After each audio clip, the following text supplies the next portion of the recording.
आओ हम देश बनाएं, कर्तव्य पथ कर्तव्य पथ। आओ हम समाज संजोए, कर्तव्य पथ कर्तव्य पथ। आओ चले सम्मान दिलाएं, कर्तव्य पथ कर्तव्य पथ। आओ मिलजुल कर जी लें, कर्तव्य पथ कर्तव्य पथ। मित्रों नमस्कार। आज हम बात करेंगे अपने मौलिक कर्तव्य के बारे में। मित्रों, मौलिक कर्तव्य संविधान के भाग 4 में सन्निहित है।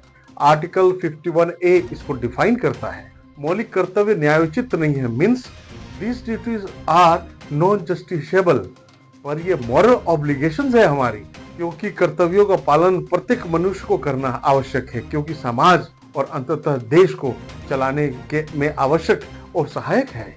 1976 में सरदार स्वर्ण सिंह कमेटी का गठन किया गया, जिसमें मौलिक कर्तव्यों का निर्वहन करने की अनुशंसा की गई है। फंडामेंटल ड्यूटी रूस के संविधान से जो तत्कालीन यूएसएसआर हुआ करता था उससे प्रेरित है। राज्य की व्यवस्था को सुचारू रूप से संचालित करने के लिए राज्य नागरिकों से मौलिक कर्तव्यों के निर्वहन की अपेक्षा करता है। My dear friends, for every right there is a corresponding duty. I mean these are the two sides of the same coin। यानी अगर एक का अधिकार है तो वो दूसरे का कर्तव्य है, एंड वाइस वर्सा। एग्जाम्पल, उदाहरण, यदि किसी व्यक्ति को जीने का अधिकार है तो अन्य पर इसका दायित्व या कर्तव्य है कि उसको जीने को सुगम और हानि रहित बनाए। मित्रों, 11 मौलिक कर्तव्य हैं।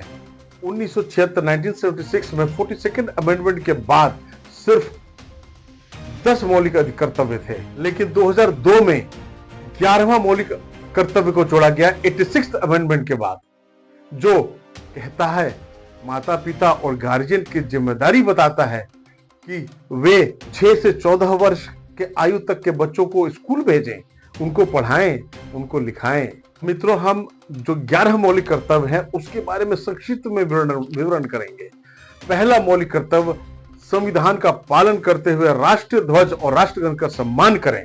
और दूसरा, स्वतंत्रता संग्राम के सिद्धांतों का पालन करें।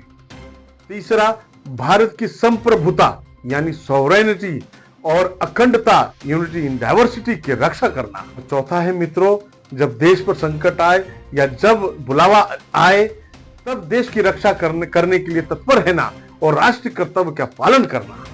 पांचवा मौलिक कर्तव्य है मेरे मित्रों, भाईचारे की भावना, ब्रदरहुड। मेरे दोस्तों, जो छठा कर्तव्य है वो है कंपोजिट या मिश्रित कल्चर को जीवित रखना। एक उदाहरणार्थ मैं उदाहरण देता हूं, जैसे कि कोई मॉन्यूमेंट है उसको क्षति न पहुंचाना और या डिसफिगर नहीं करना। सातवां, प्राकृतिक पर्यावरण की रक्षा करना, एयर पोल्यूशन, वाटर पोल्यूशन, जो भी पोल्यूशन या डिफॉरेस्टेशन हो, वो सबको संरक्षित करने की प्रेरणा देता है, बताता है। मित्रों, प्रोग्रेस भी तो करना है, इसलिए 8वां जो हमारा कर्तव्य है वैज्ञानिक सोच विकसित करना। 9वां क्या है, सार्वजनिक संपत्ति यानी कि पब्लिक प्रॉपर्टी की रक्षा करना। 10वां क्या है, उत्कृष्टता के लिए प्रयास करना, यानी कि strive for the excellence in each and every field. और मित्रों, आखिरी जो 11वां है जो 2002 में शामिल किया गया, सभी माता पिता या गार्जियन या अभिभावक की जिम्मेदारी है कि वे अपने 6 से 14 साल के बच्चों को स्कूल भेजें और पढ़ाएं।